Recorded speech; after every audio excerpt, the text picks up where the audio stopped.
Today we're beginning a quick two-part series on saving your eyes.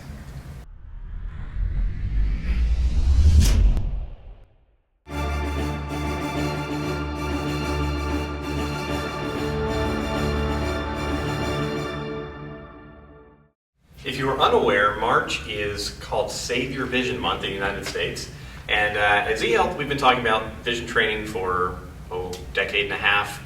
And we actually think you need to see not only in March, but all the rest of the year. So we're going to shoot a quick two-part series for you. Whenever we talk about vision training, one of the things we're always trying to get across to people is that vision is not the same thing as eyesight. Eyesight is what most people think of. They go to the eye doctor, you look at the vision chart, and that's a test of what's called static visual acuity. Vision is actually a compilation of different skills. And what we tell people is that we need to assess and train each of these major categories to make sure that we are working on the entire skill of vision. So I'm going to give you a brief rundown on the four categories, and then we're going to start off today doing drills from two of the different categories.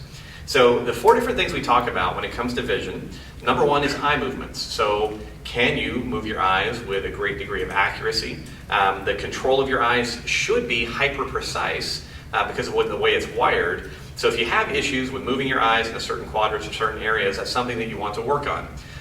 You have different muscles. You have 6 different what are called extraocular muscles that move your eyes around. And just like you would not want to leave one part of your body under-exercised when you did stuff with everything else, the same thing goes true or holds true for your eyes. So eye movements is category number one.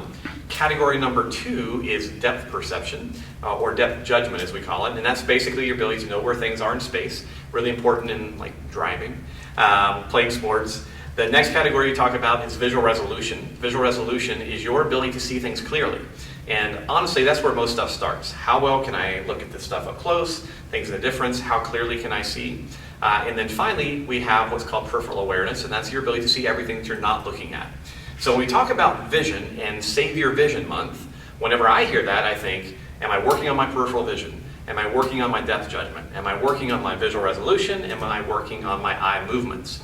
Because if you want to undertake real vision training, I believe that you should be doing something out of all of those categories. And it varies depending on your level of activity. But what we want to do is give you a couple different examples today of working with the eye movements and also depth perception. You will need 2 tools, 1 pen and a second pen. All right, I'll grab the second pen when we get to the second exercise. So you want 2 pens to do this. You can do it with your fingers, but it actually works better to have a visual target with something written on it. So I'm just going to use this handy dandy Z-Health pen. So our first exercise comes out of the eye movements category. So eye movements, like I said, there's a lot of different weird names like saccades and smooth pursuits when you get into the science of the eyes. But put very simply, if you think about the idea that you have 6 muscles around your eyes that should allow your eyes to travel in any direction with a great deal of accuracy, we want to think about, are there ways that I can train that and maybe kind of strengthen and stretch the eye muscles a little bit? So your first exercise is going to be called eye spirals. You're going to grab a pen, find something that you can see clearly. All right, so on this pen, I'm going to look at the H in Z-Health. I'm going to start holding the pen out in front of me, keep my head still. That's going to be one of the key pieces of this. And I'm going to begin making small spirals. All right, so I'm going to bring the pen closer to my eyes and further away. Now, as I do this, I'm trying to keep the picture, the sight picture, very clear of the H. I want to go in each direction. Now, I'm making the spiral smaller and larger to make my eyes move in different directions. Now, once I've done kind of this basic spiral, I'm going to start to change it. I'm going to do a vertical spiral. So I'll start large here, bringing my eyes down and up, and then I'll make it smaller. Again, always staying focused on my vision target. And then after I've done this direction, I then want to do spirals on a diagonal. So I'll start here again, creating this kind of smaller spiral, and then as my eyes grow more accustomed, I'll make it larger and larger, and then finally I need to do one in this direction. So I'd be repeating the drill, probably utilizing my opposite hand, which turns it into a nice coordination drill as well. So remember your basics here are to keep your head still. You can start off with either large or small spirals. It doesn't matter to me, but we're kind of taking advantage of 2 things here. We're making our eyes move in a very articulate way, very precise way, but we're also trying to go through full range of motion. So your end goal with these spirals is to eventually have your eyes traveling to the extremes of the different ranges of motion as if you were standing in the middle of a compass. So we want our eyes to go up, down, right, left, and on the diagonals to their full range of motion. And that's going to give our eye muscles a nice little workout. So that's a very simple eye movement exercise. So that's category number 1. For category number 2, we're going to be working on depth judgment. For that, we're going to need another pen. So this is a simple little exercise. It doesn't even have a name, all right? So it's a really simple idea. But basically what we want to recognize as a depth judgment is our ability to differentiate where one object is in relationship to another object in space. Now, depth judgment obviously applies across multiple long distances, but also short distances. So this is a short distance depth perception drill utilizing 2 pins. Here's how you're going to do it. Again, you get nice and tall, focusing again on a letter, okay, something to give you a very specific visual target, because you want to make sure that you keep that visual target clear as you're going through your motions, and that will govern your speed. Your second pin is just going to be a fixed point in space.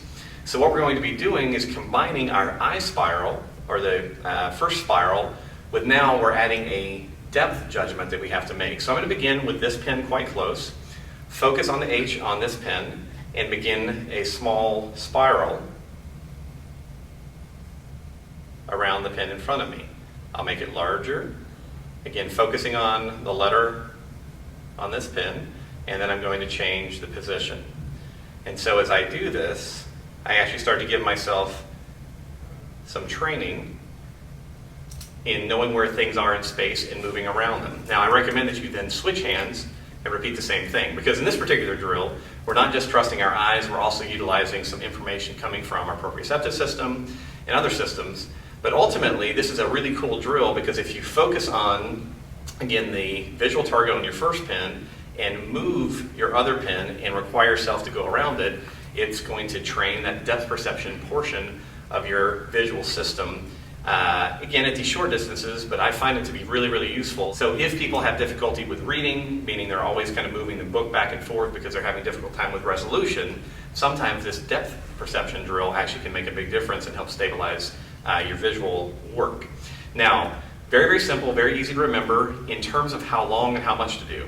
What I tell people with the spirals, the first exercise, do 5 spirals in each direction, working out to your largest ranges of motion. When it then comes to the depth perception drill, usually 30 seconds to a minute several times a day is sufficient to actually get a benefit from the exercise.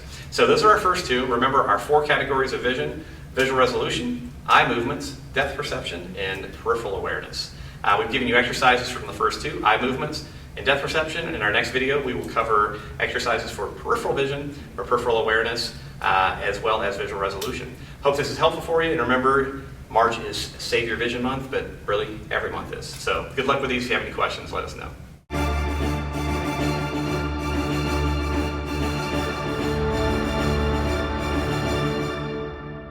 For category number 2, which is what we're going to end with today, that's a blooper. Try that one more time. For category number 2 today, that was awesome. Just count that. That'll fit right in. For category number 2 today, we're going to be working on our depth perception or depth judgment. For that, Yay! He got the pen! First try! should have grabbed the grippy spot. Yeah.